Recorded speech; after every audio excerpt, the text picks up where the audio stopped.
네, 안녕하십니까. 이제 신중호의 마켓뷰로 네. 이어지겠습니다. 현 시점에서 딱 필요한 투자 전략을 콕콕콕 집어주신 분을 저희가 모셨어요. 그렇죠. 네. 저희 김장렬 유니스토리 자산운용투자전략본부장 모셨습니다. 안녕하세요. 어서 오십시오. 안녕하세요. 네. 반갑습니다. 반도체 하면 또 김장님 네, 그래서 떠오르는데요. 저희가 좀 전에 이슈픽에서 AI를 다뤘지 않습니까? 네. 딱 그게 맞은 시점에 저희 제작진에서도 섭외를 잘 하신 것 같아요. 네, 네. 그래서 오늘 주제를 좀 보면요. AI가 쏘아 올린 반도체 회복. 이럴 때 유효한 투자 전략이 무엇인지 한번 저희가 심도 있게 다뤄보도록 하겠습니다. 첫 번째 질문은 당연히 AI와 관련된 질문일 수밖에 없어요. 좀 전에 저희가 규제라든지 여러 가지 이제 X 리스크까지 나올 정도로 AI에 대한 관심이 높아지고 있거든요. 산업 전체적으로 이제 어떤 긍정적인 영향을 보고는 있지만 단기적으로 너무 많이 올랐다 이런 얘기들도 합니다. 언제까지 이러한 AI와 관련된 붐이 이어질 수 있을지 예측이 가능할까요? 이제 AI 버블이다 아니면 많이 올랐다라고 할 때는 특히 이제 엔비디아가 하나 있고, 그렇죠. 그다음에 여러 가지 AI를 활용하는 수많은 중소기업들 있잖아요. 중소기업 얘기는 빼고요. 예를 들어 AI를 활용한 의료 무슨 진단한다든지 이거는 별도로 하고 엔비디아를 합시다요. 근데 엔비디아가 만약에 여기서 진짜 고점이라 하면은 그 모든 관련된 주식이 다 내려가는 게 맞습니다. 근데 첫 번째 결론은 엔비디아는 고점이 아직 멀었다. 아직 멀었다. 계속 주창하는 건데 얼마 전에 실적 발표되면서 새로운 가이던스를 붐 하고 했잖아요. 네. 맞아요. 그거 하기 전에 저는 550불 정도는 가는 거라 했는데 그거 보면서는 매크로가 더 나빠지지 않으면은 좀 더 올라도 괜찮다. 550불에서 플러스 알파가 당연하다. 100불 올릴까요? 하여튼 뭐 그런 정도 봅니다. 예. 근데 엔비디아도 이제 하지만은 엔비디아 지금 고점에 논란이 오는 거는 좀 단기적으로 많이 오는 것 같은 각도가 좀 이슈잖아요. 주가가 각도 올라갔잖아요. 네. 좀 걱정이 되는 거거든요. 근데 매출도 그 각도만큼 올라가고 있어요. 그래서 결론은 매출의 성장 각도가 회사가 얘기하는 정도의 각도로 올라가면은 뭐 재고 이런 이슈는 될 게 아니고 가장 중요한 거 키워드는 지금 수요의 60%밖에 만족시키지 못하고 있다. 그 키워드예요.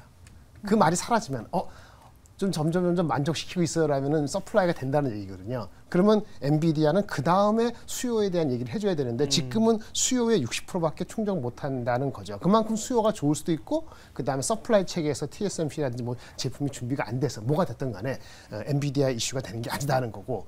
두 번째 이슈는 엔비디아 같은 경우는 과거 5년간 평균 PER 주가 수익률이 한 40에서 50배였는데 네. 지금 최근에 1년도 안 되는 사이에 이렇게 어닝이 올라가면서 지금 PER이 30배대로 내려왔어요. 맞아요. 우리가 수많은 주가를 얘기할 때 뭐 5년치 땡기고 뭐 하는데 40배, 50배도 주는 판에 이 회사는 30배 내려왔는데 이게 비싸다? 말이 안 되는 거죠. 유일한 그 악기가 되는 거는요.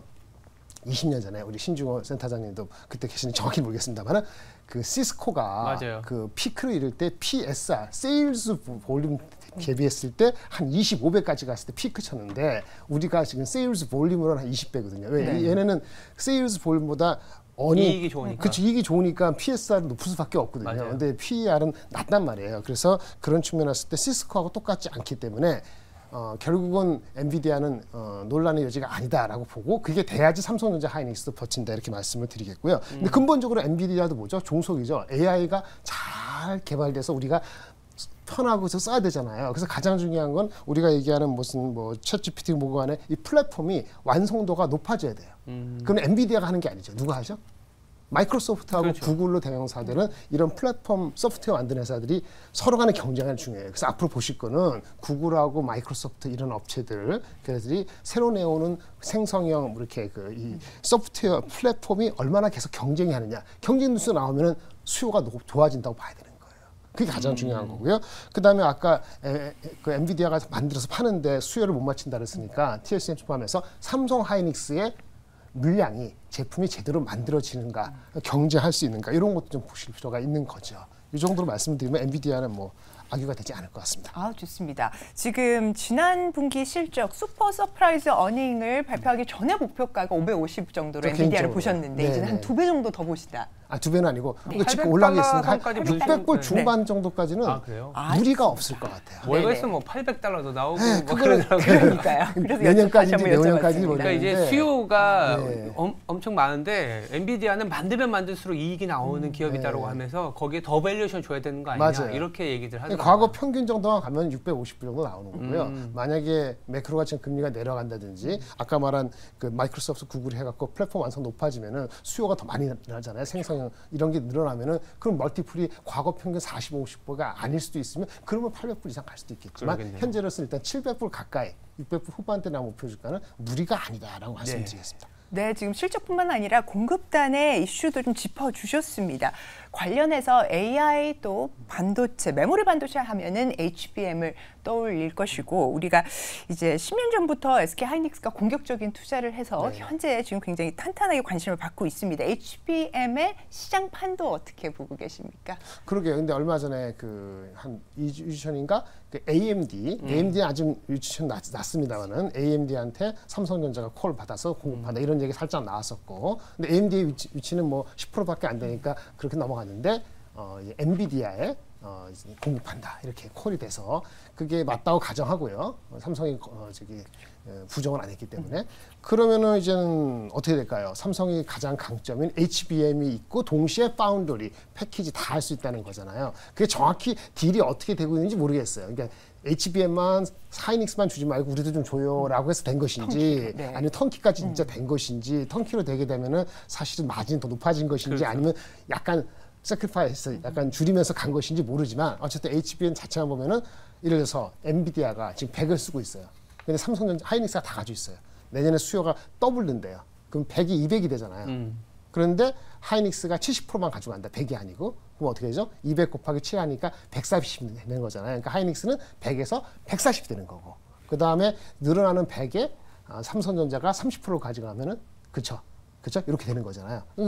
그렇게 되는 거란 말이에요. 늘어나는 게 아니구나. 200에 30%니까 60이 되는 거죠. 그래서 없었던 삼성전자가 60이 늘어나는 측면에서는 삼성전자 플러스고 하이닉스도 100에서 140이니까 40% 증가되는 거니까 나쁜 건 아닌데 하이닉스가 100에서 200을 다 먹을 것처럼 생각을 했다 그러면은 그 목표 주가는 빨리 가는 게 아니기 때문에 그렇죠. 하이닉스가 바로 16만 원, 18만 원은 못 가지만 여전히 파이가 커지는 것은 나눠지기 때문에 어디가 특별히 손해라고 말씀드릴 수는 없겠고요. 다만 중요한 건 삼성전자 아까 패키지 딜이 엄청 많이 들어가서 예상과 달리 마켓시어가 70대 30이 아니고 보통 보면은 퍼스트 벤더한테 먼저 잘했으니까 먼저 주고 한 2, 3년 가져가고 뒤에 벤더는 30 주는 게 맞는데 거꾸로 5대 5로 나눠준다든지 그런 이상한 뉴스가 가면 그때는 하이닉스가 네거티브고 삼성전자가 굉장히 플러스죠. 현재는 리즈너블하게는 한 7대 3으로 나눠 가져간다. 이렇게 보는 것이 적당하지 않을까 보고 있습니다.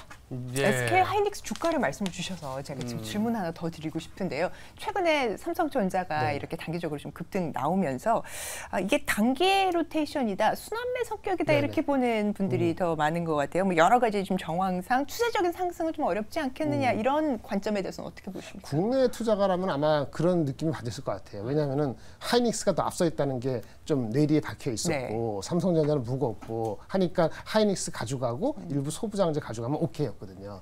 근데 갑자기 삼성전자가 치고 나오니까 네. 좀 리스크가 생겼잖아요. 업사이드 리스크가. 그래서 약간 순환매 요거 좀 줄이고 이렇게 할 수 있겠죠. 근데 외국인 입장에서 보면은 이게 큰 변화의 어떤 물꼬가 튀었다 삼성전자한테 이렇게 보는 시각과 그다음에 전체 우리나라 장이 그렇게 만만하게 올라가는 게 아니다라고 본다면은 네. 해치 측면에서 삼성전자 한국으로 대표하는 삼성전자를 좀 의미 있게 실어가는 어떤 그 시작 포인트라고 볼 수 있거든요. 그러면 아마도 외국인 입장에서는 이제부터 오늘 어저께 보셨겠습니다만 이게 한 2, 3주만 더 가면은 국내의 기관 투자가들도 이게 다른 턴이구나라고 생각할 개연성이 있어요. 그래서 아까 말한 것처럼 쇼텀으로 이렇게 체인지 됐다라고 보는 시각 하나 네. 국내. 하지만 외국인의 트렌드가 한 1, 2주만 계속되면은 이건 새로운 트렌드다라고 볼 수 있기 때문에 삼성전자는 조금 더 길게 보실 필요가 있습니다. 긍정적으로. 예. 결국은 이 HBM이라는 시장에서 SK 하이닉스가 뭐 이를테면 거의 독점이라는 부분이었는데 엔비디아 입장에서도 SK 하이닉스에서만 공급받는 물량이 너무 쇼티지이다 보니까 네네네. 솔벤더보다는 좀 다양하게 갖고 가긴 그렇죠. 원하겠죠. 예. 다만 이제 기술력이 있는 업체가. 근데 삼성전자 기술력이 있으니 네. 그러면 뭐 SK 하이닉스보다는 같이 가는 엔비디아 입장에서는 그게 이제 맞는 거죠. 근데 문제는 뭐냐면 이렇게 AI 생성력 이 AI 칩에 대한 수요가 너무 높다 보니까 반드시 경쟁자가 나옵니다. 예, 고수익, 고성장에는 항상 경쟁자가 나오는데 좀 전에 2차 전지에서도 이제 저가 덤핑의 주체죠. 항상 이 글로벌 문제가 중국이지 않습니까?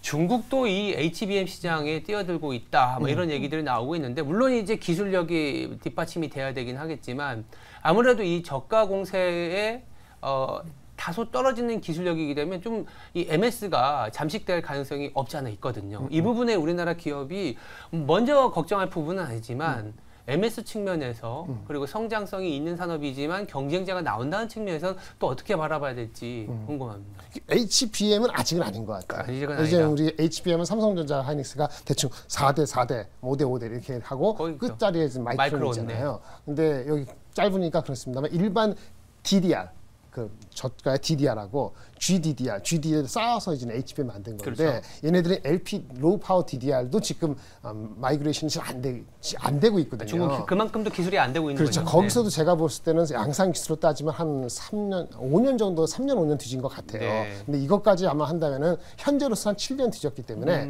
아마도 그 HBM AI 반도체가 어느 정도 시장에서 의미 있게 올라온 다음에 들어올 수 있기 때문에 향후 한 3년 정도 최소한 또는 5년 정도는 3년, 5년 정도는 임팩트는 실질적으로 없어서 엄청난 생각보다 많은 걸 해야 될 것 같고요. 지금 아셔야 될 게 우리가 중요한 게 엔비디아 같은 경우 있잖아요. 쓸 때 삼성전자 하이닉스가 보통 5년, 7년 동안 노력을 하는 거잖아요. 그만큼 필요한데 엔비디아가 잘 된 이유가 지난 20년간의 소프트웨어 패키지나 라이브러리를 네. 한 4,500개를 완성했거든요. 그거를 과거에는 한 2년에 한 번 정도 업데이트를 해서 아키텍처를 바꾸면 되는데 최근에는 워낙 빨리 바뀌니까 6개월에 한 번 바꿔야 돼요. 이게 무슨 얘기냐면 엔비디아가 엄청난 많은 패키지를 엄청나게 새롭게 아키텍처 바꾸려면 거기 서플라이 되는 사람들도 그걸 바꿔야 되거든요. 그러니까 한 번 제품을 들어갔다 된 게 아니고 우리 HBM 지금 4세대, 5세대 있잖아요. 4세대, 5세대 불과 2년 사이에 바뀐 거예요. 그러니까 엄청난 빠른 업데이트를 할 수 있는 그런 리소스가 계속돼야 되기 때문에 한 번 비슷하게 맞췄다고 되는 건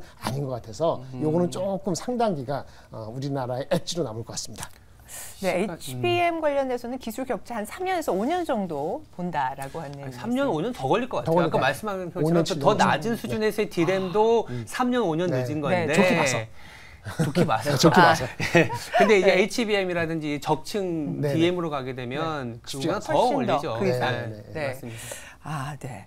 다행입니다. 일단은. 네, 반도체 소부장 관련해서도 좀 궁금한 게 있습니다. 네네. 지금 소부장 관련주 투자 전략 현 시점에서는 어떻게 보면 좋을까요? 아까 우리 신생산자님께서 언급을 잠깐 하신 것 같은데 좀 심리적으로 좀 부담스러운 레벨을 온 것이 많아요. 네. 그래서 굉장히 까탈스럽게 이제는 들어가야 될 것 같아요. 까탈스럽게. 이게 웃긴 게 말이죠. 그 엔비디아 때문에 AI 때문에 갔는데 만약에 말이죠. 그 시크릿컴, PC라든지 얼마 전에 PC, 데일, 인텔 같은 경우가 좋은 얘기를 좀 했거든요. 바텀을 친 것 같다는 얘기인데 이게 좀 더 확인이 되고 만약에 스마트폰과 조금만 붙으면은 오히려 그 덜 오른 AI에 특화되지 않은 일반 소부장제도 어텐션을 받을 가능성이 있어요. 조금은 이릅니다. 조금은 이른데 연말전에 있을 수 있기 때문에 너무 많이 올라간 AI 특화된 장비 업체들에 대해서는 마음에 드는 게 이 사람 들으면 5개, 6개 다 보이잖아요. 그럼 진짜 줄여서 한두 개를 줄이려는 노력이 필요할 것 같아요. 사람들이 내가 아는데 저 사람은 모르는 종목이 없어요. 다 그 회사가 어떤 회사인지 알고 왜 올라가는지도 알아요. 그 주가는 한 90% 반영됐다 보기 때문에 구분해서 좀 좁혀야 된다. 이 정도만 말씀을 드리고요. 전제는 그 친구들이 계속 가려면 삼성 하이닉스가 안 빠지고 올라가야 됩니다. 최소한 한 5에서 10%는 올라가야지 그 친구들이 많이 올라간 거에서 비스무리하게 올라가기 때문에 저 같으면 삼성전자 하이닉스가 만약에 애매하다면 이 주식도 못 살 것 같고요. 둘 다 산다면 삼성 하이닉스의 비중이 하나 있으면 저기 소부장제가 있으면 소부장제가 8이고 이게 삼성이 2다? 이건 아닌 것 같아요. 이건 아닌 것 같아요. 그렇게 했다간 리스크가 있을 것 같고, 그게 안 보이면 장 자체가 아주 긍정적이지 못하다는 걸 스스로 얘기하는 거기 때문에, 그래서 제가 봤을 때 삼성전자 하이닉스를 한 30-40%, 그다음 나머지 소부장제를 20% 이렇게 하고 나머지 현금하고 다른 거 이런 패턴을 가져가는 것이 더 맞을 것 같은 생각입니다. 그러니까 엔비디아가 이제 지켜주고 더 올라가줘야 그 밑에 있는 HBM 관련, 이를테면 삼성전자 하이닉스인데 엔비디아 관련주게 되면 오히려 지금 엔비디아가 제일 싸거든요. 사실 엔비디아 관련주 중에 엔비디아가 제일 싸요. 맞습니다. 엔비디아가 지켜줘야 되고 그러면 이제 당연히 이제 HBM을 납품하는 메모리 칩, 네네. 칩메이커가 중요한데 그럼 칩메이커 주변이 아니라 칩메이커 자체를 그러니까 삼성전자 하이닉스를 보자 이렇게 말씀을 주신 그렇죠. 것 같아요. 맞습니다. 근데 그 단에서도 만약 지켜준다면 퍼포먼스가 이제 잠재적으로 클 수 있는 거는 네네. 결국 지금 뭐 각광받고 있는 일부 굉장히 비싸져 있는 AI 관련주가 아니라 좀 밸류에이션이 싼 네. 중소형주를 보자 이 말씀인 거죠. 그렇죠. 예, 그러니까 결국은 밸류에이션이 싼 네. 거를 보자. 헷갈리면 그냥 삼성 하이닉스 하이닉스 사고 보고 예, 다 사지 말고 3, 40% 사고 기다려 보는 거죠. 예. 네. 알겠습니다. 제가 오늘 모의 포트폴리오 가져왔었는데 네. 뭐 띄워 놓으시면 좋을 것 네, 같은데. 안 그래도 그 얘기를 좀 네. 들어보려고 했어요. 안 띄워 주시나? 반도체 섹터가 그렇다면 이거예요. 만약 우리나라 저도 이제 시장을 보면은 엔비디아가 버텨줘야 되고 물론 너무 하나의 기업에 우리 시장을 좌지우지하는 것처럼 느낌이 들지만 또 사실은 또 엔비디아가 버텨줘야 네. 삼성전자 하이닉스가 버티고 그럼 시장이 버티는 거잖아요. 그렇죠. 그러면 선순환 뭐 이렇게 될 텐데 결국은 9월 시장은 또 반도체가 버텨줘야 되는 시장이고 주도 섹터가 될 거라고도 다들 전망을 하고 있습니다. 네. 그렇다면 반도체도 반도체지만 네, 네. 반도체가 버텨주면 또 이렇게 딱 네. 또 선순환이 되지 않습니까? 그렇죠. 또 네. 어떤 섹터 아니면 포트폴리오 그 어떻게 갖고 가야 될지 제가 한 9개 궁금합니다. 종목 하나 둘셋넷 다섯 여섯 일곱 여덟 9개 이게 헷갈리는데 일단 그 반도체나 아니면 IT에서는 삼성전자 그다음에 하이닉스 중에 하나 고르시고 그다음에 삼성전기 괜찮아 보여요. 왜냐하면 그 이제 테슬라 맞죠? 거기 네, 공급한다는 맞습니다. 것도 네, 포함해서 네. 삼성전기가 휴대폰에서 이슈가 되면 턴어라운드 될 수가 있거든요. 주가가 많이 빠져 있고 네. 삼성전자, 삼성전기가 큰 거 한번 관심 종목에 넣어드리고요. 그다음 소부장조에서는 많이 알려지지 않은 종목 DNF라고 있어요. DNF. 예, 그 소재 업체인데 솔브레인이 최근에 인수한다 그래서 하는데 주가는 뭐 그렇게 부담되지 않은 거거든요. 네. 이것도 이제 괜찮아 보이고 그 다음에 개별 주식 중에서는 AI의 끝판왕은 자율주행이거든요. 그렇죠. 네, 자율주행인데 자율주행 차 말고 자율주행을 하려면 거기 센서 들어가고 뭐 프로세서 들어가거든요. 거기 반도체 설계 중에서 이미지 시그널 프로세스 만드는 설계 업체가 있어요. 근데 단점은 뭐냐면 여기 나오기 전에 지난 한 일주일 이상, 딱 일주일 상간에 엄청 올랐어요. 그래서 이제 넥스트 칩이라고 다음에 봐야 될까요? 그런 게 있고 그다음에 아주 개별 종목에서는 전자담배로 신성장을 노리는 UIL 이 정도가 좀 핵심 코어로 보이고 그다음에 이제 바이오 만약에 금리가 진짜 내려갈 수 있다 그러면은 바이오가 한번 올 수 있거든요. 네. 근데 이제 뭔가 좀 핵심이 있어야겠죠. LNK 바이오, 한올 바이오 팜 이 정도 말씀을 드리고 중국이 만약에 온다 그러면은 와서 쓰면 결국 묵어야 되잖아요.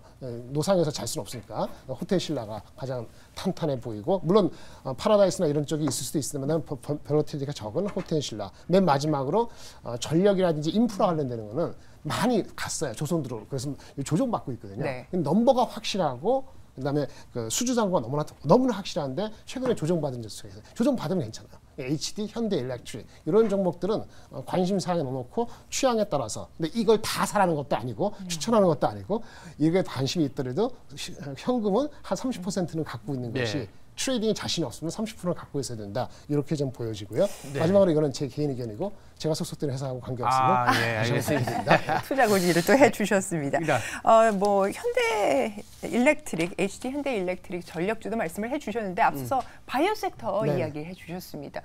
바이오 뭐 CMO 기업들은 어떻습니까? 죄송합니다. 제가 네. 디테일하게 CMO까지는 몰라서. 근데 그쪽이 가는 거는 전반적인 상황이 좋아야 되는 거니까 네. 금리가 진짜 임박. 그러니까 완전히 이제 못 내려간다는 오른다.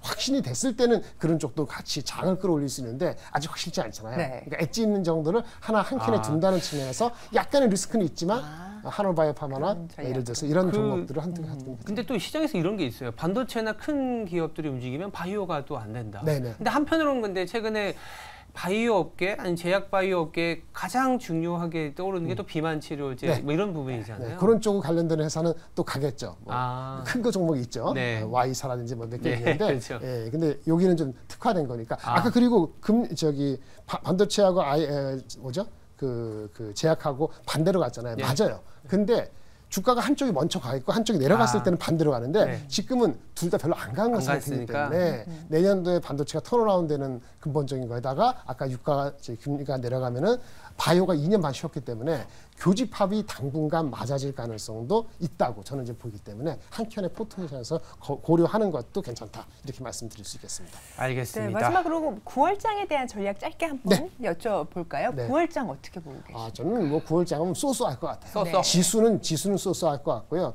뭐 2차 전지가 많이 들어있는 그 코스닥 같은 경우는 저는 개인적으로 이 정도면 딱 적당한 것 같고 그 국내 그 저기 코스피는 더 올라갈 룸이 있는데 제가 몇 번 말씀드렸는데 이게 그 달팽이가 계단을 그 올라가는 그런 패턴으로 가는 게 현재는 우리가 볼 수 있는 가시정이다. 그 정도. 천천히 이제 계단식 상승 천천히 갈 수 점프는 있는. 못해요. 네네. 거북이처럼 이렇게 못하고. 알겠습니다.